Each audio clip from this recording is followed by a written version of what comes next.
And we are back. Welcome back, everybody. This time we are here for the qualifying session ahead of the Italian Grand Prix here at the famous Autodromo Nazionale di Monza, just on the outskirts of Milan. I am once again JW97, and I'm joined again by the Italian resident Franco Gamba. Hello everyone, or ciao a tutti, and there we go. So as you can see, weather is completely not rain. So no rain at all for the entirety of qualifying. So we will see what will happen indeed. So I think without further ado, let's get into Q1. And as per usual, guys, leave us your predictions on who you think will get knocked out in Q1. Now, you usually are quite chatty with this one, Franco. So who do you think will get knocked out in Q1? I think that Bot Williams, Emmanuel, maybe a Racing Point, a Haas, and a McLaren. Ooh, an interesting one there that you've gone with a Racing Point with that one. That's a very bold prediction. Let's see if that actually happens. So anyway, we are now in the garage here. An 18-minute session on the clock, as you can see. We are obviously in the cockpit of Rosetta Martinez as we wait for the first car to go out onto the track for Q1. Who's going to be the first to go out then, as the Tifosi are waving their flags in the crowd there, as you can see. A few coming over from the UK, as you can see from the UK flags. And it's the two McLarens who are going out first, of Kirishima DeRosa and Paolino Tomaselli. Probably both of them feeling the need that they need to, given that there's probably a chance that Belgium could repeat itself for them in Q1. We'll have to wait and see on that. But DeRosa is the first on the track, maybe trying to give his teammate a little bit of slipstream if he can, to try and help him out. And then maybe if they go out at the same time again next time round, maybe Tomaselli can probably return the favour to him. Because I think that's probably the only way that the McLarens are probably going to get through into Q2 if Belgium 2.0 kind of happens for them. We don't know, of course. We did see that DeRosa did manage to get in the top 10 in practice, but then again we saw in Belgium that Tomaselli was in the top 10 during the Belgian practice. So a bit of a mystery of what's going to happen with McLaren in Q1, but we will have to wait and see, of course, as everybody now starts to field their way out on the racetrack. Of course, I get at the same time, I bet both of them are hoping they don't run into traffic when they're out on the track. So if they want to get any traffic, of course, they'll be hoping to probably get it at the back end of it so that they can try and get some slipstream down towards the pit straight, perhaps, and maybe a little bit down here at the run down to Parabolica. We'll have to wait and see. Of course, the mistake rate is now up, of course, as usual with qualifying. Whether we'll see some crashes at Parabolica like we saw with Joseph Willows in practice a little bit earlier on is another question. We'll have to wait and see on that. But now, DeRosa, speaking of Parabolica, he just comes round it, comes down the pit straight, and I think everybody's now out on track, in fact, so there's not going to be any traffic waiting for DeRosa at the exit of pit lane. So DeRosa starts his lap now then, as he makes his way down towards the first chicane. Only 11 corners classified by the FIA around this track. Coming out of that first two turns, of course, that used to be two different chicanes back in the day. It used to be a left-right complex, but in 2000 they changed it to just a simple right-left complex. And in my opinion, it's I don't know really. I think it's just created the same sort of carnage that they were trying to eradicate when the previous chicane was there. I think it's just been just as bad of a carnage compared to Monza. Although I would say that the driving standards in the modern day world has kind of improved a little bit with that first chicane, but you can still see the odd chaos of that first chicane even in the OC and even in real life as well. DeRosa now then comes up towards the end of the second sector, 50.986, as he rounds the Ascari chicane, heading down the straight now then. Obviously this is a blast. Sector 3 is a bit like what Sector 1 is, except they've got one more corner to negotiate, which is Parabolica. Very exciting corner this is here at Monza. Around the final turn we will go now then, a medium speed corner. Out of the corner we go now then, using as much of the edge of the track as possible without going off the track, of course. DeRosa now then crosses the line. What's the benchmarker time going to be? And it's going to be a 1 minute 19.969. Tomaselli, meanwhile, a second off and goes into second place. Lopez goes to second there behind DeRosa. Interesting there. Roque slots into third. Here comes Gomez in the Alfa Romeo. He slots into fifth. Gamba goes into third. Here comes Jared Fosbury now then across the line. He will go in the Haas. He slots into seventh. Campana, meanwhile, he goes to sixth. Here comes Miklos Gal across the line. He only goes to third with that lap. Evan Byrne in the Renault across the line. he goes to third. Catalan, across the line he goes to 7th. Martinez, who was a star in practice, goes into 8th. Here comes Joseph Willows. What can he do in the Ferrari compared to his future teammate De Rosa? Only 8th with that lap. Here comes Chung. Across the line she will now go, and she slots to 3rd. With that lap, here comes Mackenzie across the line. He goes fastest by 13 thousandths of a second in the low drag Renault there. Here comes Chatfield. He goes into 14th. Motrin goes to 9th. Here comes Kupak. He goes to 8th. Here comes Videri now. They're heading his way down the pit straight. Across the line will go the Italian in his first home race. He goes to 9th. Here comes Titkov now then. Across the line, where does he go compared to Martinez? He goes 20th behind him. 21st for Sontag as Carr goes to 5th. So at the moment, a surprising top 2 at the moment, consisting of the 2 Polish drivers, Jay Mackenzie and Kirishima De Rosa. Have we turned the clock back a little bit with Jay Mackenzie there? I don't know. Actually, it seems like that Renault has upped a lot their performance here in Q1 at least. With at least Jay and Heaven, they are very, very fast. I think I never expected them to be this fast in Q1. Very promising performance also by Hiroshima, who is in P2, when his teammate is in P16. Absolutely incredible. And his teammate was also right behind him when they leave the pit.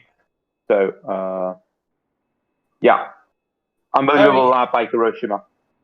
And definitely from Jay Mackenzie as well. Like I said, what season are we in? Are we back in 2016 or something with this performance from Jay at the moment? Whether they can keep this up, though, is another question. I think it's a bit 50-50 if they'll be staying at the top at the end of it. I usually with the top class, of course, usually the second laps is where we see a lot of improvements happening. So I don't know if their grip on that top slot will remain for the entirety of the session, but you never know, of course. Clearly, Monza opens up this opportunity, it must be said, and clearly the low drag Renault is doing well. De Rosa surprisingly up in 2nd for McLaren.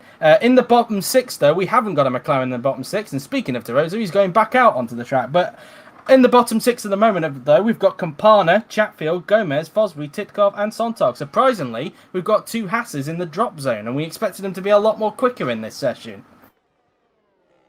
Also, we got Gomez with another Ferrari-powered car. And yeah, it's unexpected to see both Haas at the bottom of the standings, even behind Lin Campana. So, yeah. They absolutely need to improve. And they actually didn't have a dirty lap, so they have to improve on pure pace. So let's hope they don't get traffic and that they can actually improve a bit to get into Q2. We will see, of course, as De Rosa now then makes his way up towards the Ascari chicane, as he'll be soon starting his second flying lap. Not everybody is out of the pits yet, so he'll be hoping there's no traffic this time by, as you pointed out a little bit earlier on. The Red Bull's currently 7th and 8th at this point in time. Currently what would be row 4, but of course this is only Q1, of course. We're not quite there yet to determine who's going to be on pole yet. This is only the first session. This is to determine who's going to get knocked out in Q1 of the bottom 6, of course. As De Rosa is about to start his second flying lap, he'll be hoping there's nobody on the exit of the pit lane, and if there is, he'll be hoping they're a little bit far ahead so that he can maybe try and get some healthy slipstream towards the end of the lap. And there is going to be traffic in front in the form of an Alfa Romeo, and that Alfa Romeo is Videri, in fact, the Italian, one of the Italians that the crowd will be cheering on, of course. And you could sort of say that the Alfa Romeo team, it's sort of their home race, even though the team is listed as a Swiss team. But because it's Alfa Romeo and it's obviously an Italian car company, it is kind of their home race in a way. In terms of the team as well, it's the closest they're probably going to have a home race. De Rosa down in the first sector. I don't know if any of that is down to Videri in front. Although he's not really up on his gearbox at the moment. He maybe could try and get some healthy slipstream off of him in the last sector, depending on how much time he's losing in these first 2 sectors. Like this, especially this bit, which is the more technical bit. He's using a little bit of slipstream down here, down towards the Ascari chicane. I wonder if he's going to try and maybe think of a pass down into Ascari. Is he going to tuck behind? He's going to think about a move, but he tucked back behind. He did gain a little bit of time there, I just saw there in the second sector, because he was 2 temps down from his personal best in the first sector, but he's gained it back up to 179 there as De Rosa trying to get a little bit more slipstream to counteract the little bit of time loss he may have got there at the beginning of the Ascari, as goes down the inside into Parabolica, again not able to, maybe going to see if he can use this healthy bit of slipstream down the pit straight to see if he can gain some time back. Down the pit straight then goes both Videri and De Rosa. Videri to start a lap, De Rosa to complete his lap. Across the line goes the McLaren driver, and he doesn't improve, remains in second place. We now look at Gomez, who is on an improvement at the moment. Gomez finding himself down in 19th. Let's see if he can get himself out of the drop zone. Coming out of Parabolica then will go Gabriel Gomez, making his way down the pit straight, and across the line will go the Brazilian. Where's he going to end up? And can he improve? He does improve, but only up into 14th. He's got out the drop zone. Here comes George Roque, currently in 11th. Across the line he goes, doesn't improve. The Racing Point's currently 11th and 12th in this session. Here comes Jared Fosbury on an improvement. Let's see if he can get out of the drop zone, which he can. He goes up into 12th. Lopez, meanwhile, goes fastest by 0.3 of a second. So there you go. Normal order restored. Lopez goes to the top of the timing sheet. Martinez improves, but only up to 17th. Here comes Gami. He's on a good lap, but not much in the last sector there. Lost a bit in the last sector. Goes into 6th place. That time by. Here comes Tomaselli. He's on an improvement. Can he get out of the drop zone? He can, but only up into 15th. Here comes Mackenzie. He improves, but remains in second place. Byrne, meanwhile, doesn't improve. Gal goes up into 4th, an improvement for him. Here comes Jose Willows. Where can he go? He can only go 6th that time by, not able to get close to Lopez. Campana improves, but only to 19th. Here comes Chung. She doesn't improve. She remains in 5th position. Here comes Felix Sontag. He's on an improvement, but can he get out of the drop zone? Gomez has gone back into the drop zone as a result of people improving behind. Sontag across the line, only up to 21st, still in the drop zone. Here comes Videri. He doesn't improve. Maybe that's something to do with De Rosa. Catalan doesn't improve either. He remains in 15th. Here comes Motrin, who's on an improvement. Let's see where he can go across the line, and he goes up to 10th, so he gets into the top 10. Chatfield's on an improvement. Kupok doesn't improve. Let's see if Chatfield can get out of the drop zone as the star from the last few races across the line, and only up to 17th, not quite able to get out the drop zone just yet. Carr's on an improvement. He's currently in 7th position. Let's see if he can get close to his teammate Lopez. He's on a very good lap, I think. Carr across the line, and he goes up to 2nd, 25 thousandths off of Lopez. So currently a Mercedes 1-2 as we speak at this point in time. So at the moment, normal order sort of restored. It's a Mercedes 1-2 with Lopez at the top and Carr in 2nd. But Mackenzie still in the top 3 at the moment with De Rosa in 4th. Yeah, I think that Jay Mackenzie once again is proving that Renault is making it seriously, at least here in Q1. I hope that in Q2 it won't be the opposite, that as it happened with Alfa Romeo last time out in Belgium when Gomez was 2nd and Fideri 7th, and then in Q2 it was a bit of a disaster. I hope this moment in time it won't happen the same in Q2. Well, De Rosa straight away going out for a 3rd lap there, and wonder if he may be able to get a 4th lap in before the end. We'll have to wait and see, given the length of this track and given how much time there is left. We'll have to wait and see on that, whether he'll be able to do all 4 flying laps. I don't think we've seen that too much this season, it must be said. As Martinez in the chat there, hello. Yes, you are at Manor next season. Congrats on you being retained for next season, and clearly you're very happy with that, given that you put it in caps lock. So yeah, congrats to you there, Rosetta, for still being in the top class next season and being there for Manor's final season. What you'll do after that, after Manor, is another question, of course. I guess that one will be figured out when we get closer to the time, of course. So plenty of time to figure that one out, I guess. But anyway, back to this session. De Rosa on track again, first on track like he was a little bit earlier on. Currently in 4th position at the moment, behind Jay Mackenzie. Both he and Mackenzie doing well in this session. Whether they'll keep that up in Q2 is another question. I mean, we did see what happened to Gomez last time out in Belgium.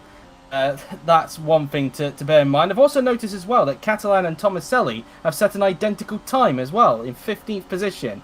And looking at the garage order, well, that's not good news if that were real life in qualifying. Luckily, that isn't drop zone. Luckily, the pair of them are in. But if they ever dropped into the drop zone and they were still on the same time, then, well, the game ain't going to remember that, because it remembers it in garage order, of course. And from memory, McLaren are higher in the garage order compared to... yeah, I know you do the editing, but it's so to remind you, just in case. McLaren are higher in garage order compared to Toro Rosso. But the timing tower is correct, of course, because it does take it from whoever set the time first, which was, of course, Catalan. So just bear that one in mind. But we'll see if those two end up improving. So maybe we won't have that issue, or whether they'll end up going through into Q2 anyway. It won't be too much of an issue. But anyway, De Rosa down on his personal best there in the first sector, as you can see on the dev panel, as he'll now make his way out of the second Lesmo, heading down towards the back straight, heading towards the Ascari chicane. A lot of straights on this track, of course, hence why Ferrari are considered the favourites, although they're not doing that well in Q1 so far, it must be said. 6th and 7th, maybe they're holding back a bit like they did in Belgium last time out, as De Rosa now then out of the Ascari chicane he goes, before making his way down towards the Parabolica. And let's see what he can do. I don't think it's going to be an improvement, because he hasn't really got anybody in front of him to try and help him out. But we'll see what the lap time is going to be like anyway for De Rosa, as he makes his way down the pit straight now then. De Rosa is going to cross the line. And let's see what he can do. And he does not improve. Mackenzie about to start lap, as Lopez, Fosbury, Tomaselli, Gal, Vaderi, Motrin, Catalan, Byrne, Willows, Chung. And that's it. As Gomez is up on his personal best in the middle sector, but it's whether he can keep it up in the last sector. As now we go in towards the Parabolica. Let's see now. Around the Parabolica then goes Gabriel Gomez. Let's see what he can do. He is in the drop zone at the moment, so we're hoping to get out of it if he can. Gomez heading down the pit straight. Whether this is his final lap, we'll have to wait and see. But across the line, and he doesn't improve, remains in 18th. Titkov, meanwhile, goes up to 10th. What a good time there from Titkov. He gets out of the drop zone there. Gamba goes up to 7th place there. That time by. Meanwhile, we've got Martinez, who is being held up a little bit here by Chris Chatfield, oddly enough. Martinez didn't improve, and nor did Chatfield. Or did he? I don't think Chatfield was on a lap, was he? I'm not sure. Then again, Chatfield said something about being 0.005 off in the first sector. I don't know if that was the previous lap or this lap. We'll have to wait and see. Whether that was Chatfield competing lap or starting lap, I'm not sure. But it's pushed Tomaselli down into the drop zone, so that's maybe something to keep in mind there. Campana doesn't improve. Roque goes up into 6th there, gets in front of Chung, as Lopez there has got Mackenzie behind, was on improvement, but I don't know if that is going to affect him there. Mackenzie trying to get by him down the straight. Mackenzie will get some slipstream out of that, that's for sure, as Lopez is going to cross the line. He doesn't improve because of that, and nor did Mackenzie, and I think it was because of Mackenzie behind, as you can see, and in fact it was because Lopez actually got past him, so they both kind of held each other up. Maybe still some animosity, given that Lopez essentially booted Mackenzie out of that Mercedes seat last season, it must be said. So I don't know, maybe a bit of animosity still there. But anyway, Fosbury crosses the line, no improvement. Thomas Elliott, meanwhile, goes up to 10th. He needed that lap time. He gets into the top 10 as a result. Gal doesn't improve, remains where he is at this point in time. Here comes Vaderi, doesn't improve, as Motrin goes 14th. Catalan goes up to 4th. A good time from him there. A very, very good time from him there, it must be said. He gets out of the drop zone. 9th for Byrne, as Fosbury's in the drop zone, along with Chatfield and Gomez. Willows crosses the line, improves, but only up to 9th. As Chung goes fastest by 200 of a second. Chung goes to the top of the timing sheets by 27,000 there, Lopez. So the Tifosi happy about that one, that the Ferrari is at the top of the timing sheets. Here comes Chris Chatfield now in. He wasn't on a lap earlier, but he's not on an improvement. And this is going to be his final lap, looking at how much time there is left. I think Chatfield may be out here, folks, across the line, and he's out. Chatfield out in Q1, only 18th for the superstar in the last few races. A lot of work to do for him tomorrow. Sontag out as well. He improves, but only up into 20th position. I think Martinez and Gomez are out as well. We'll have to wait and see. Here comes Q-Pot now then, around the Parabolica. I think he's safe, but he's still improving at the moment, judging from the test panel, as he comes down the pit straight now then. Across the line then will come David Q-Pot. Can he improve? This looks like a very good lap, and he does. Up into 8th place he goes. A very good lap from him indeed there. The Toro Rosso is 5th and 8th in this session. And is that everybody done with laps? And I believe it is. And yeah, that is going to be Q1 done. Nobody else can do a lap. So the bottom 6 are officially out. They are Fosbury, Chatfield, Gomez, Sontag, Martinez, and Campana. 2 Haasers, an Alfa Romeo, 2 Williamses, and a Manor. But Titkov, surprisingly, through into Q2. Wow, absolutely stunning performance by Maxim Titkov. Unexpected. I actually say that one Manor would have made it to Q2, so I guess the prediction, at least of it. Unexpected to see both Haas's car way off the pace. This is a Ferrari powered car, so it is pretty disappointing to see Bottas and Gomez as well out of Q2. Yeah, then Williams behind. Cars out. Only 3 remaining as well. They're of course the 2 Ferraris and of course Andrea Videri, who only managed 16th in that session, so he really needs to pick it up in I think what I'm going to say there, in Q2 if he's got a chance of trying to get into Q3, that's for sure, in front of his home fans. But all three Italians, though, through into Q2, and a McLaren is not out, unlike in Belgium. So both McLarens have made it through into Q2 this time, unlike last time out in Belgium. But that is Q1 done and dusted. There is the full results. Chung, Lopez and Carr in your bottom six, of course. Fosbury, Chatfield, Gomez, Sontag and Martinez and Campana. So, what did you guys make of that session? Very interesting, as we said. And I think the big talking point is probably Mackenzie and De Rosa in that session from earlier on. And, of course, Titkov. Yeah, I think that it's surprising to see Renault this fast in a track that is absolutely not suitable for Renault. Maybe it is, but in terms of top speed, it is absolutely not. So that's some unexpected result to see. Both of them that way up the order. So a great. Obviously, Renault do have the low drag package, but of course the McLaren one I would say is probably more surprising than that because of the fact, given what happened to them in Belgium last time out. So that's obviously going to be a surprise. Whether they'll keep that up in Q2, though, it is another question as we wait for Yuri to sort out what he needs to do to get Q2 prepared, as I try and get a photograph of Laura Chung, who obviously topped the session, to get put onto the Twitter. So whilst we're waiting then, guys, let us know who you believe will get knocked out in Q2. And, well, that's Franco's prediction later on when we get onto the loading screen. So just hold on for the moment, Franco, if you don't mind with that one. As... so that's that then, really. So I've got the picture of Chung, thankfully. So no issues there. And so, yeah, a very interesting session, it must be said. Whether we'll get that in Q2 is another question, of course. And so, yeah. Just bear with me, guys. I may stay silent for a little bit, but I will be back with you in just a little bit. It should be a lot quicker than what I was in one session in Belgium last time out. So just bear with me on that. Let's just put it down.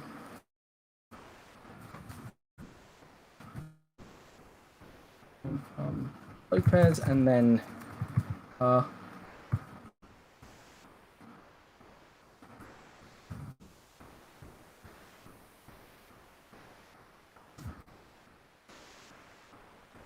as we had Fosbury, Field, Gomez, Sontag, Martinez and Campana. And there we go. Sent just before we got back, that's for sure. So there we go then. So we've got that tweet out, all done and dusted. As hey Julius, joining us in the chat there. And so yeah, we're just waiting for Yuri to sort out what he needs to do, and then we'll get underway with Q2. But I think you might have got a Q2 this season, I think, Maxim, if I'm not mistaken, unless that was Rosetta. I think you might have done at one point. Can't remember, to be honest with you. I think he has done at the start of the season, maybe, if I remember correctly. I'm trying to remember as well, to be honest. That's an interesting one.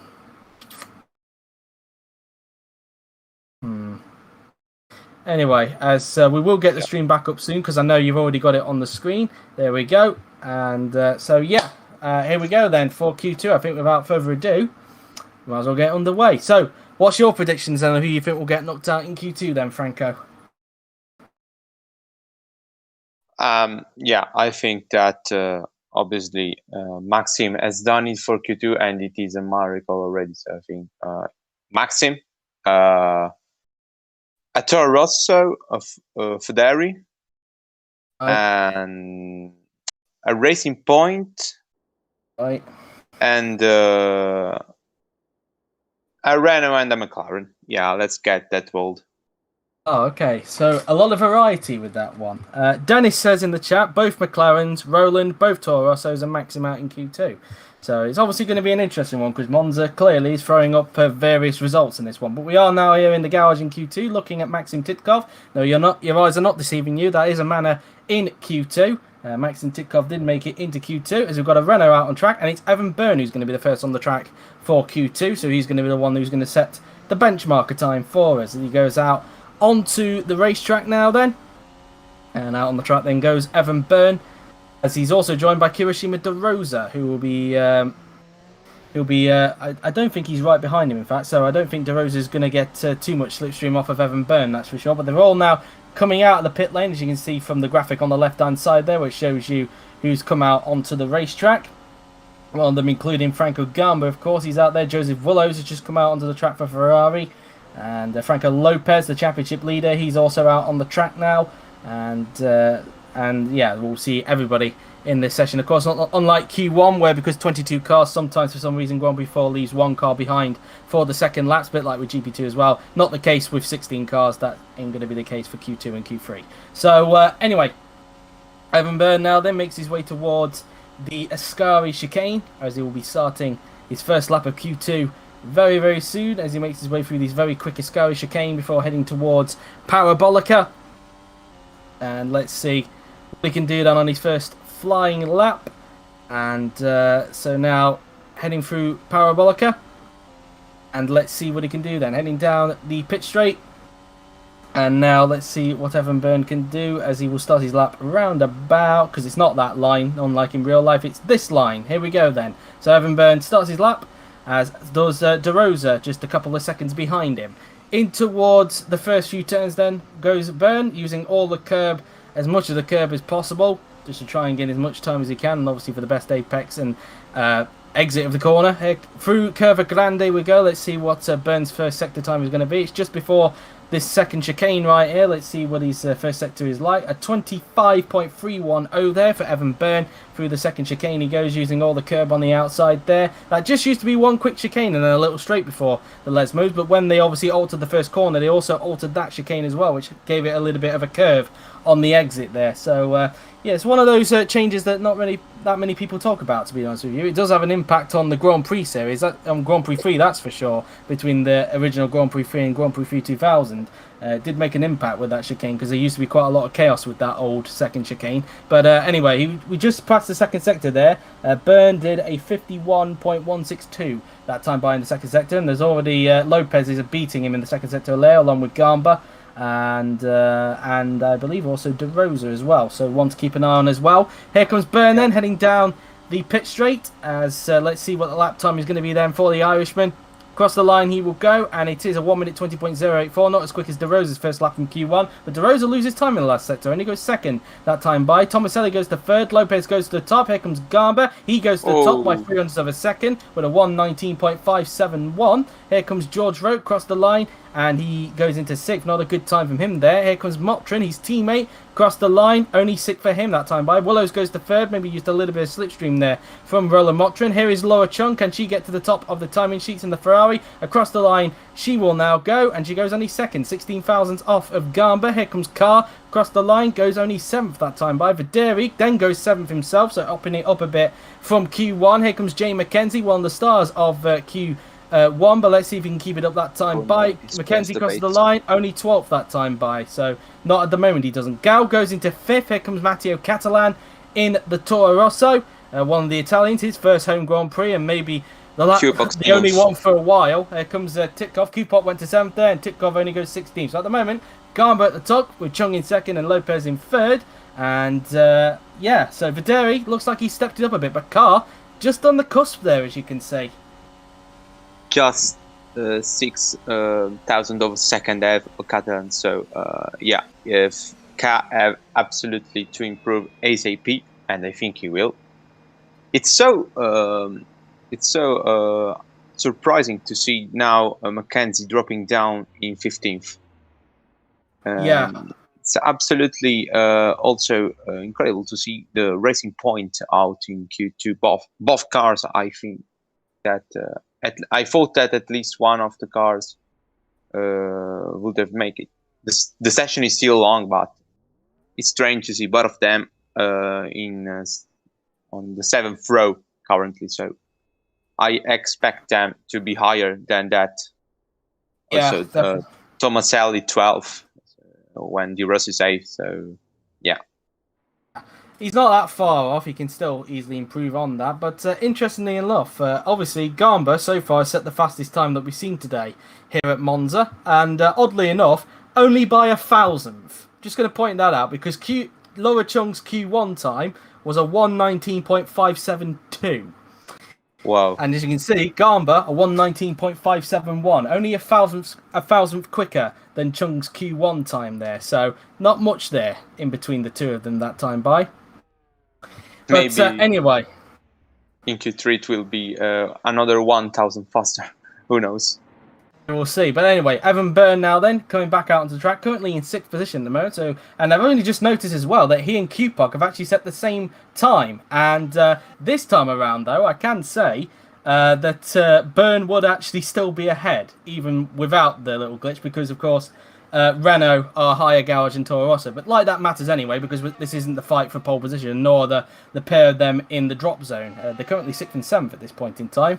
Knock on wood, they'll be hoping to stay on there, that's for sure. But anyway, so that's that really, as they now come towards the second sector. Well, yeah, in fact, he is in the second sector, the second chicane. I was trying to say there, but yeah, you could say it is also the second sector. He's just past the first sector point there. But anyway, we've seen some more cars coming out on the track, as you can see from the timing tower on the left-hand side. Everybody should obviously be going out at this point in time. And as Byrne now then makes his way up towards the Ascari chicane. Of course, he is remaining at Renault next season, with his new teammate, of course, being Paolino Tomaselli, who'll be moving over from McLaren. Of course, Jay McKenzie, after a frustrating season with Renault, is of course leaving the team at the end of this season. Whether he will be at Red Bull next season or whether he will be out of a top-class drive is another question, of course. We did mention earlier that he is in a fight with Franco Gamba for that second Red Bull seat to partner alongside Miklos Gau. Who will get it, though? It's another question. But anyway, back to the main action. Evan Byrne starts his second flying lap. I did see some cars at the exit of the pit lane, so let's see if he's going to get held up by any of them. Luckily, that Alfa Romeo is just too far in front for him to get held up. So, luckily, no hold-ups this time for Evan Byrne, as he just makes his way through the first chicane there, as he will now enter towards the Curva Grande, as he will now approach the second chicane very soon, approaching the end of the first sector. That is Videri that's in front of him, of course, because Gomez got knocked out in Q1. 700 off his personal best in the first sector, still recoverable, depending on how he hooks up the second sector. That is, his teammate Jay McKenzie is behind him, and he's just come out onto the racetrack, as now Byrne makes his way into the second Lesmo, making his way down the straight now then, before heading towards the Ascari chicane. Let's see what his second sector is like compared to his personal best, just looking at the top of the def panel there. And he is 2 tenths down on his personal best in the second sector, so it doesn't look like the Byrne is going to be on an improvement.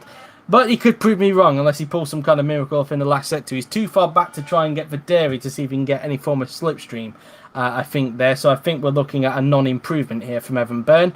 Heading towards the final corner then will come the Irishman. Or the Ulsterman, I should say, because I think that's another way of saying Irishman. But anyway, as Byrne now then makes his way down the straight, unless that means Northern Irish. I might be wrong on that. I'll just say Irishman just for safety reasons. But Byrne didn't improve that time by. His teammate just about to start lap. Here's George Roke, who's got a Manor in front. Maybe he could get some slipstream off of that Manor if he can, to try and get out of the drop zone. Out of Parabolica he goes now then, heading his way down the straight now then, as Roke, in fact, he's not on improving. It looks like Titkov held him up a bit too much, so George does not improve. He's going to have to hope for a better third flying lap if he wants to make it into Q3. Willows, across the line he goes. He doesn't improve, remains in 4th position. Here comes Paolino Tomaselli, who is on improvement. I don't know if that Mercedes, though, has had an impact, and he doesn't improve. Lopez doesn't improve either. De Rose across the line, and no improvement for him. Motrin goes up to 10th, pushes his car down into the drop zone, as Chung doesn't improve that time by. Here his car, who is on an improvement, so he should be able to get back into the top 10, so he will push probably Motrin back down into the drop zone, but let's see anyway. Carr now then makes his way down the straight. Let's see where he goes compared to Franco Gamba. Carr now then, across the line he will go, and he goes into 6th position, so he's in that Red Bull Mercedes Ferrari group. Here is Gal now then, who's on improvement. Across the line he goes, and he goes fastest by 43 thousandths of a second. Here's his teammate Gamba, doesn't improve, as we now look at Andrea Videri. As we now look at Andrea Videri now then, who just comes out of the Parabolica and making his way down the straight. He's currently in 10th position, just on the cusp of the top 10, as Vaderi does not improve. Here comes Jay McKenzie. He's on an improvement. Let's see if he can get out of the drop zone. McKenzie across the line and only up into 13th position ahead of the man who's replacing him at Renault next season, Thomas Elliott. Catalan only got up into 12th that time by, only able to improve that much. Q-Pop remains in where he is in P8, still tied with Byrne at the moment in terms of lap time. Here comes Titkov now then. I don't think he's going to improve because he had George Roque to contend with a little bit earlier on. And nope, doesn't improve, remains in 16th position, still 7/10 off of George Roque, ironically. So at this point in time then, I wonder if it had, Roque did overtake him there at Ascari, and it looked like Roque tried to overtake him at this chicane as well, which didn't affect him at the time, but this one definitely did, it must be said. And I wonder if that pit entrance also had an impact on him as well, given that usually the AI like to slow down, and note he was too far back to be slowed down that time by. So it's just the Ascari chicane that kind of affected him there then. So, as you mentioned a little bit earlier, it is a Red Bull 1-2, surprisingly. We go out the top by 43 thousandths of a second ahead of Gunn, but the top four only separated by 8 thousandths of a second. Not 8 thousandths, 800ths of a second. Very, very close indeed between the top four. Yeah, it is quite a surprise to see now Red Bull on the top of the standings with both drivers, which is something that we don't expect in Q1. As in Q1 there was a bit slower. Gava was 12 and Gal was probably like 6 or 7. So they definitely upped their performance in this Q2. So it's gonna be interesting what will happen in Q3. Let's see also who will get to Q3, as so far the surprises that are out of Q3 are Catalan, McKenzie, Tomaselli, and also George Roque, which is pretty disappointing so far qualifying by him. Also Mochen, is 11th, but a little bit better. So far a surprise is Kubok, who is 8th with the same time of Byrne, and it could be actually the a Q3 for at least a Toro Rosso in their home race as well. So let's see what will happen in these final 3 minutes. Yeah, indeed, especially given it's their last Italian Grand Prix known as Toro Rosso, of course, because they are renamed next year as AlphaTauri. We are back with Evan Byrne, who's again first onto the track. We'll have to see how many people are able to get one more lap in. And I did find out that Ulsterman does refer to Northern Irish there, so I kind of was right. I did correct myself in the end, although it was too late for Evan to put that comment in. Probably not the face and probably not the stomach. What about the nuts? What about that? You can go for the nuts if you want, Evan. But anyway... if you want, because I've already been winded once in my life. I don't want to get winded again, that's for sure, and I don't want my face being destroyed. So anyway, as we can now look at Evan Byrne. He's about to start his final flying lap, and there's some cars coming out of the exit of the pit lane there. One of them is Jay McKenzie, who we believe he did flip the bird at during Belgium. He wasn't very happy with him last time out in Belgium, must be said, but luckily he cleared the way. Whether he'll get some healthy slipstream from that McLaren in front is another question.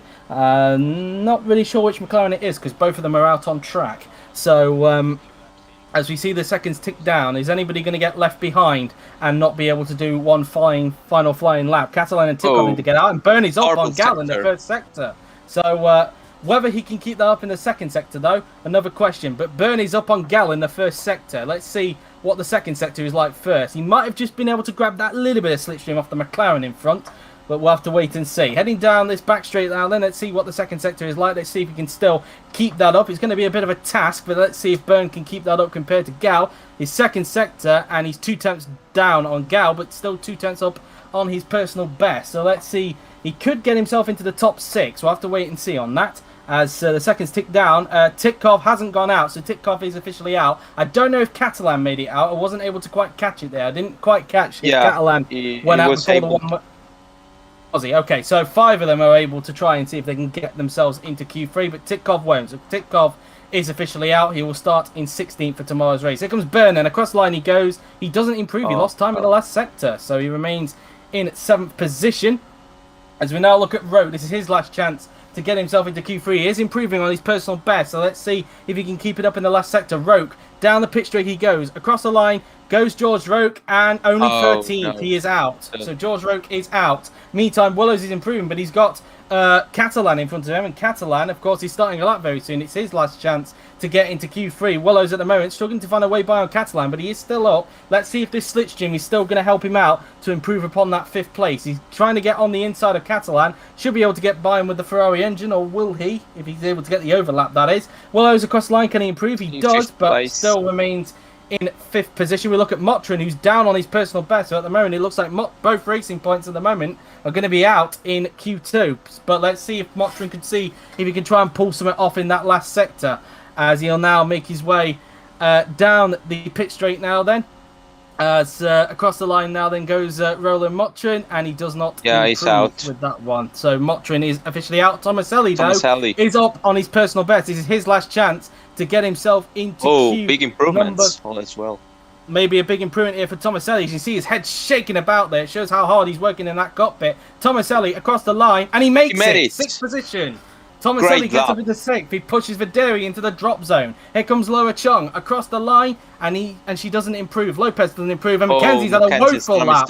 He's had a woeful lap. He's made a mistake of Parabolica. Mackenzie, he was down on his personal best anyway, but that's just confirmed that he is out in Q2. A huge mistake there from the 2-time world champion. Lucky to just brush the wall there. Luckily, not the same consequences as Joseph Willows in practice, I should say. But a mistake from Mackenzie, and he is out in Q2. Great drift, though. 8 out of 10 rated. But drift there, that's for sure. Not a great qualifying by Jay. Just saw there that Chung had to avoid Mackenzie there. You just saw on the right hand side there. I wonder how close they got to contact, as Chung had to go to the right there, because she just about saw at the last minute that Mackenzie came back on the track there, looking to avoid it. Same with Lopez as well. As De Rosa wasn't able to improve, and he's in the cusp of the top 10. Videri's out. Videri didn't make it. He doesn't make it. He's going to start in 11th. So both Alfa Romeos haven't made it into Q3. Here is Gal then, who is not improving, but it looks like he's going to top the session anyway, as he makes his way around the Parabolica now then. Heading his way now then down the pit straight we go. And I don't think he's going to improve unless he performs some kind of miracle in the last sector. But let's see. Across the line he goes, and note remains on a 1 minute 19.528 as Catalan's crash. Catalan has crashed. He's officially out. Catalan has crashed it at Parabolica. We saw a mistake earlier from Mackenzie, and this one is another mistake at Parabolica, but a lot more severe consequences, because Catalan has crashed, and that means he is out. He's only managed 13th. And he was down on his personal best anyway in the middle sector, but this just adds insult to injury. Well, he lost it, and like the same error as Joe Willows has done in practice, it seems. Unsteered. It does appear. Ironically, he did actually have Willows behind him that time by when he made that mistake. So it's just a bit of irony there. So Catalan is out. The mistake pretty much confirming all of that, and I think that's everybody done with their lap. So Gal tops the session, bottom 6, as you can see, are Videri, Motrin, Catalan, Roke, Mackenzie, and Titkov. Both racing points out. And one Toro Rosso only going through, but it's not the one that you usually expect. It's David Kupok who's through there. So there is your bottom 6, as you mentioned: Videri, Motrin, Catalan, Roke, Mackenzie, and Titkov. Your top 3, of course, being Gal, Gamba, and Chung.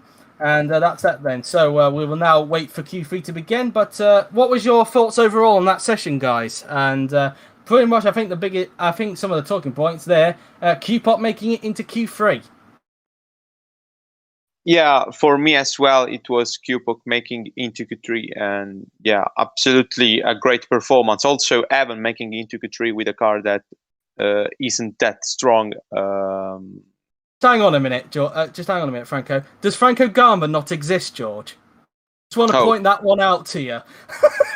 No. Does Franco Gamba not exist? It's in the commentary box. Franco Gamba never exists.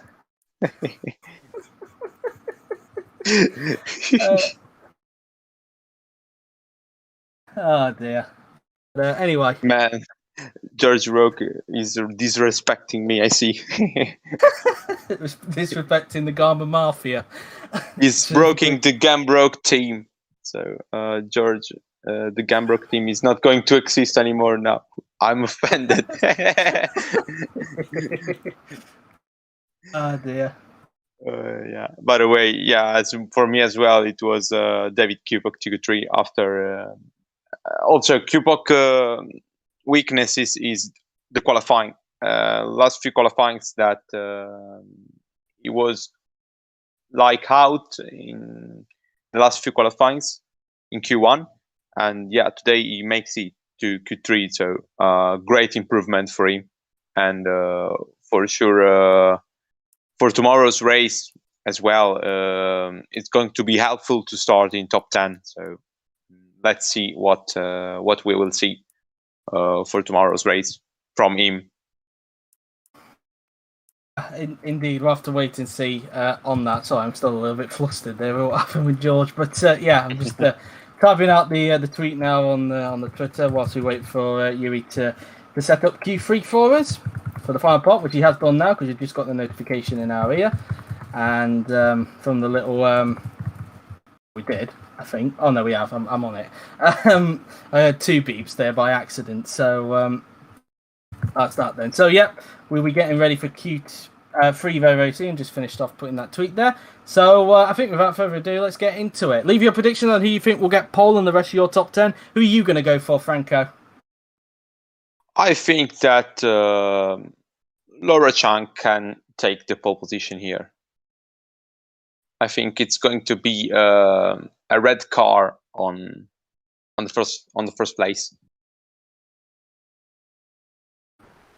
Yeah, I it's going to be a tough one because I think all 3 of the top teams have a chance. I'm gonna go with Lopez because we've had a Ferrari top in Q1, a Red Bull top in Q2, maybe a Mercedes Q3. We'll have to wait and see. Yeah, fair enough. Lopez is also a strong contender for it, so I think it's gonna be also close between drivers. It's not gonna be a pole position that is going to be with large gaps. It's going to be qualifying with small gaps, I think. Home here on track me well. Yeah. Anyway, speaking of you, of course, Franco Gamba is the first on the track. In fact, both Red Bulls have gone out on track first, and so the crowd will not only be cheering for Ferrari, but they'll also be cheering for Franco Gamba as well, because he, along with Paolino Tomaselli as well, they'll be cheering for as well, because of course, along with Ferrari, we also have the 2 Italians who are in Q3 as well, and they'll be rooting them on. They'll probably be, if a Ferrari can't get pole, they'll be hoping that Franco could get pole, Franco Gamba, that is, and that's that really. I've just seen a meme that was just put in on the Discord there, but yeah, as Gamba makes his way out of the second Lesmo there, as he makes his way down towards the Ascari chicane. Some people saying that Joseph Willows will get pole position in the stream chat. We'll have to wait and see, of course. I think it's going to be very interesting to see who's going to get it out of Mercedes, Ferrari, and Red Bull, because all 3 of them look pretty strong so far. As now we look at Gamba now, then who's going towards the Parabolica, making his way towards the Parabolica now. Then he will now go, as he will now make his way down towards the pit straight, as he will now start his first flying lap of Q3 along with everybody else who is now out onto the racetrack. And Gamba starts his lap now then, as he'll make his way down towards the first chicane. As now in towards the first chicane he goes now then, not using as much curb on the right hand side as what we saw Byrne did, I think, in Q2 a little bit earlier on. Whether that works to Gamba's detriment, works to Gamba's advantage, we'll have to wait and see. Through Curva Grande we go now then, goes Franco Gamba. Let's see what his first sector is like as he approaches the second chicane. And it's a 25.334. We usually see Q3 times not being as quick as what we see in Q2 and Q1. With the OC, so I'll have to wait and see if that becomes a thing in this. Willow's not up on Gamba oh no, that was De Rosa, I was reading the wrong one there. And also Gal. In fact, De Rosa is actually up on Gal, in fact, in the first sector. So that's an interesting one to keep an eye on. Q-Pop, meanwhile, he's 200s off of Gamba there in the first sector. 51.122 there for Gamba in the second sector as he rounds the Ascari chicane, making his way now then towards the Parabolica now then. De Rosa is faster than Gamba currently.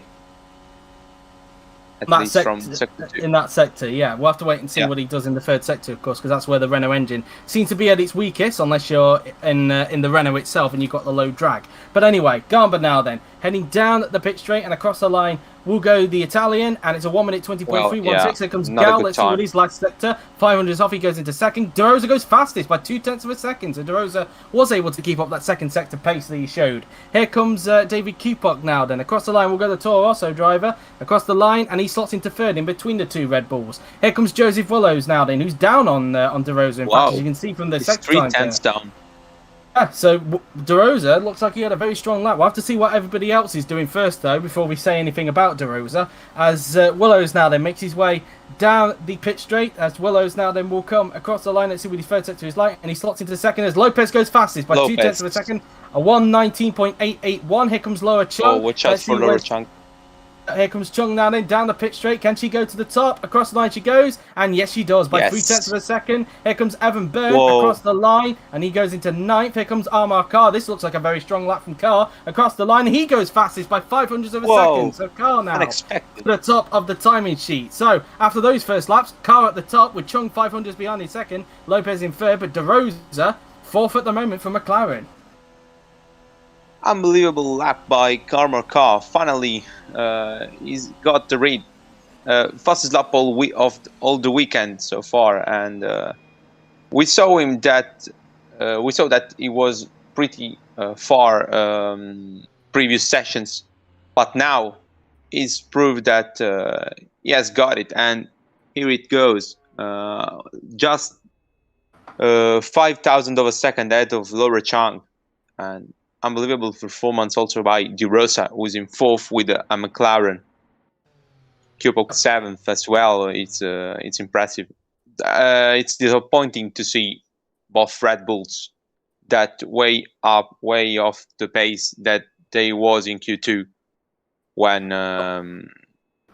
Gal and Gamba was P1 and P2, and now they're P6 and P9. So yeah, they have absolutely to improve.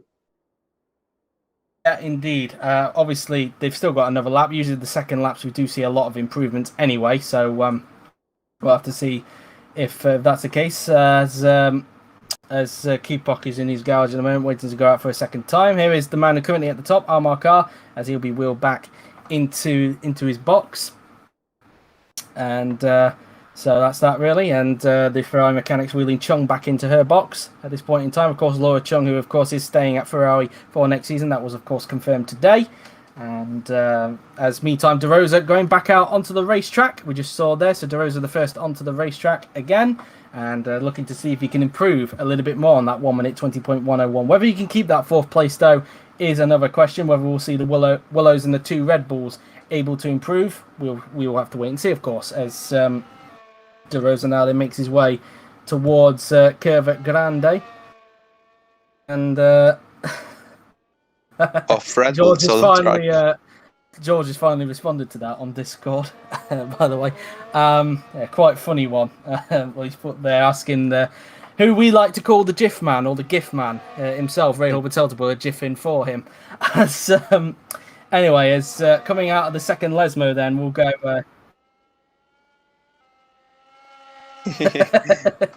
Thank you, Yuri. As that should be a jingle, in fact. As Kirishima De Rosa now then heads towards the Ascari chicane, and he'll soon be starting his second flying lap. Very, very, very, very, very, very soon. 3 cars still in the pit lane at the moment. Carr, Willows, and Byrne.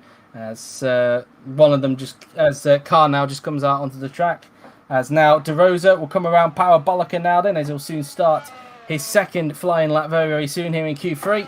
Down the pit straight he will go. Everybody now out on the track, so luckily for De Rosa, he won't have any traffic to contend with, although he would like to have a little bit of some, so he could probably get some slipstream in the last sector, but I guess this will have to do for now. Heading down towards that first chicane now, then we'll go De Rosa, flicking it in through the right, then into the left.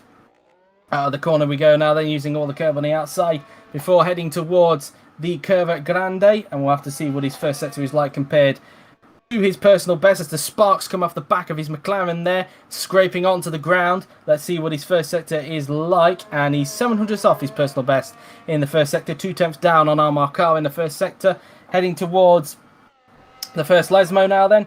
flicking the car in before heading towards the sharpened second part of Lesbo, because it's more of a curve the first part of Lesbo is, and then it kind of sharpens up in the second part, but still two very quick corners. Heading down the straight before heading towards the Ascari chicane. Let's see what his second sector is like now then compared to his personal best, and he's 5 tenths down. He's lost a lot of time in the middle sector that time by, so it looks like the De Rosa is not going to be able to improve on that first lap he did a little bit earlier on, so whether he'll be able to keep that 4th place compared to everybody else behind, we'll have to wait and see.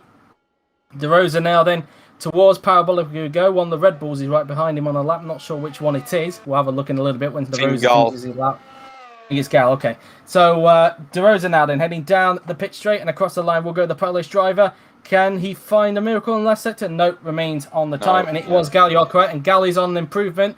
Where can he go? Can he get himself into the top 4? He's got his teammate Gamba behind as well. Gal crosses the line and he doesn't improve. Lost time in the last sector. Gamba goes up to 3rd. So Gamba able to improve that time by, gets himself into the top 3. Kupok is on an improvement, but whether he can keep that up in the last sector is another question, as Kupok makes his way down the pit straight, and the German is going to cross the line. This looks like a very good lap, and he goes up to 5th. Wow. A good time from him. Lopez goes up to 2nd. So he makes it a Mercedes 1-2 at this point in time. Chung is not on an improvement, though. Not able to split them at this point in time, as Chung now then makes her way towards the Parabolica.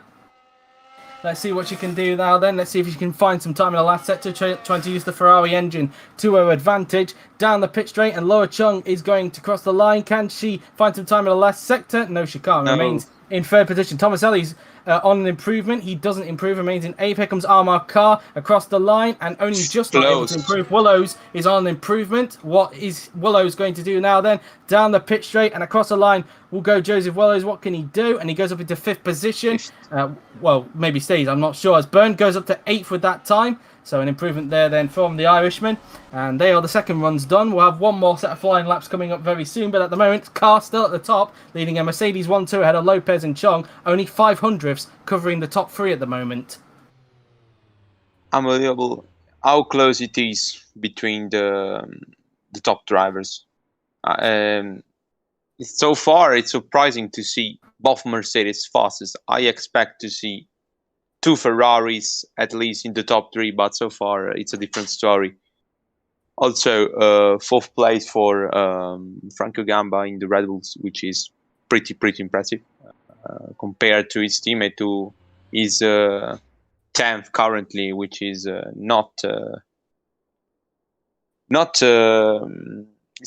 it's a surprise to see him that way behind the order. So, yeah. We saw that Gamba was able to outpace Gal last time out in Belgium, and Gal didn't have the best of qualifyings there either. It's clear that the race pace is usually better for Gal, but he's still got time to improve, of course. I think he will be able to get one more lap in. We'll have to wait and see. We'll see anyway. Yeah, so far also it's impressive to see Kupok on P6 in the Toro Rosso.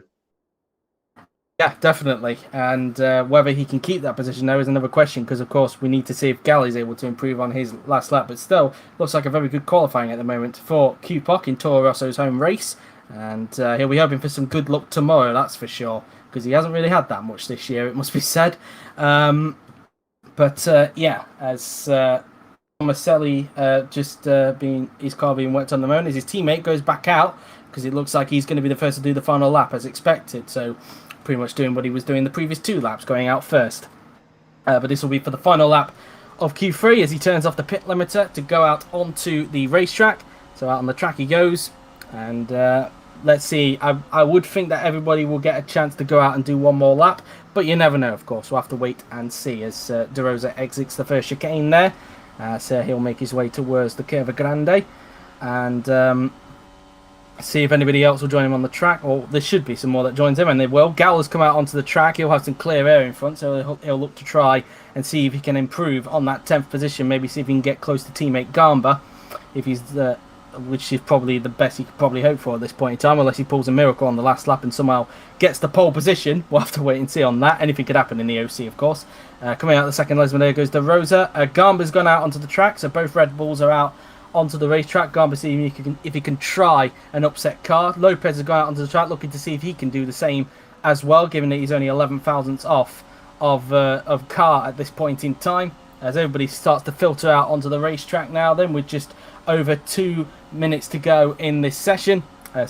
Carr, Chung, and Tomaselli is still in the pit lane at this point in time. Around the Parabolica goes Kirishima De Rosa, as he'll be starting his final flying lap very soon. Carr has gone back out onto the track to see if he can try and hold on to that pole position.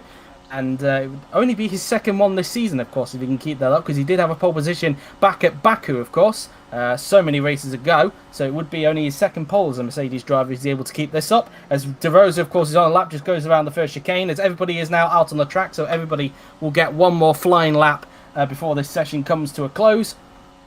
As De Rosa now then goes through the Curva Grande, heading towards the second chicane. Let's see what his first sector is like. And he's 16 thousandths up on his personal best in the first sector. So De Rosa could be finding some time to improve, but it all really depends on the next two sectors, because it's only 16 thousandths he's up by in the first sector there. Heading towards the second Lesmo will go De Rosa, flicking the car in for the right-hander, as he'll now make his way down the back straight before heading towards the Escaris chicane. Let's see what De Rosa's second sector is going to be like in the McLaren. Let's see. His second sector, he is 1/10 up in his personal best in the second sector. So De Rosa able to keep up the speed in the second sector, but it's usually the third sector that we see a lot of the time being lost. Let's see if De Rosa can keep it up and see if he can improve, and maybe try and see if he can get back in front of Q Park. As now De Rosa now then makes his way towards the final corner at Parabolica, flicking the car in through the right-hander, heading his way down the pit straight now then, and De Rosa is going to cross the line. Can he improve? Can he get himself in front of Q-Park? Across the line then goes the Polish driver. Can he improve? And he can, but he doesn't get ahead of Q-Park. He remains in 7th position. The Gal, meanwhile, is on an improvement, but whether it be enough to get into the top 6 is another question. Gal coming around the Parabolica now then, heading his way down the pit straight now then. Miklos Gal is soon going to be crossing the line very soon. Where is Gal going to place himself? Across the line, and he goes only up into 8th position. So not a good qualifying again from Gal. Garber again out-qualifying him. Speaking of which, Garber across the line. Can he find some time in the last sector? Nope, remains in 4th. Nope. As Lopez is up, and is he up on Carr? No, he's not up on Carr, but he did gain some time in that second sector, so he could still gain it back in the last sector. It's still possible for Lopez to try and gain that pole. We saw him do this in Hockenheim, of course. Let's see if he can do it here in Monza. Lopez, the championship leader, across the line. Can he go to the top? No, he can't. Oh. This is out by 22 thousandths. Carr out-qualifies him. Here comes Joseph Willows. He's not on an improvement. Across the line, he will go, and it's only going to be 5th for him. Q-Park across the line remains in 6th position. Here comes Evan Byrne. Across the line, he will go, and he goes up into 9th position. Ahead of Tomaselli at this point. Carr not on an improvement. Looks like he's going to remain on a 1 minute 19.526. Will it be enough for pole? That's the question. Across the line, he doesn't improve. De Rosa on a lap as Chung, well, going back into the pit. Chung is not on an improvement as she now makes her way down the pit straight now then. Lower Chung. Across the line she will go. Can she find some time in the last sector? No, she can't. She remains in 3rd position. Tomaselli on the improvement. Across the line will go the Italian, and it's only good enough for 10th. So there you have it then. As a result, it's Amar Carr for only the 2nd time this season who's going to take pole position for tomorrow's Italian Grand Prix. A very good lap from Amar Carr. I'm now going to shut up. We'll hear from Franco's thoughts afterwards, of course, because we're now going to take a look at the pole lap. So sit tuned, and this is how Amar Carr got the pole.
And that is how Amar Khan got his second pole of the season. A very good lap, very close between the two Mercedes and, of course, Laura Chung. But in the end, Amar Khan thrived and he takes his second pole of the season. Can he convert it into the win tomorrow? That is going to be the question. So, what did you make of that session overall, Franco?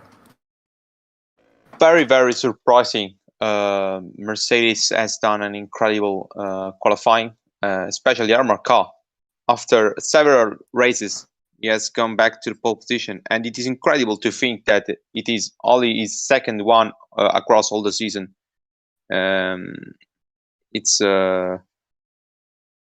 It is incredible to see also Cupa on P6, which is never. It's not. It's the first time that Cupa probably got a night place like this since his debut in Australia when it was P3. And this time it was on pure pace. Maybe in Australia was a bit lucky, but yeah, this time he has proved that Toro Rosso here is pretty strong, at least with him. Maybe not with his teammate, but at least with him, it could be a promising race for him. And finally, after a season of difficulties, maybe he can find the light at the end of the tunnel. Let's see tomorrow what will happen then.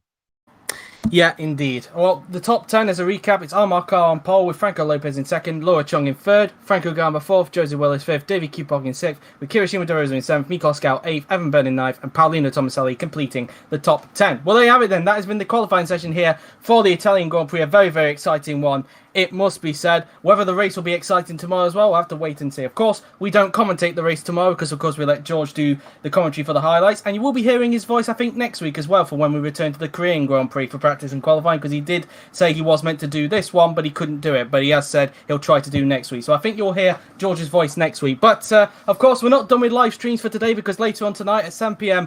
BST, we, of course, have the GP2 race here at Monza, which sees Chuck McCarthy on pole position ahead of the home favourite Lorenzo Tomaselli, and then Joel Watterson in third. Will Lorenzo Tomaselli bounce back from losing a win at Spa? Will Chuck McCarthy hold on, or anybody else win? That's going to be a question. I'm not sure if you're commentating that, by the way, Franco. Are you commentating that, or was that somebody else who's doing it for today? I'm not sure. Yeah, I'm doing it for later on. I will do it. Okay, so you will be hearing Franco's voice later on. You won't be hearing mine. You'll, of course, be hearing Rob's voice for that one. But until then, I have been JW97. He's been Franco Gamba, and we will see you tomorrow at 5 p.m. BST for the 53-lap Italian Grand Prix. Till then, take care. Arrivederci.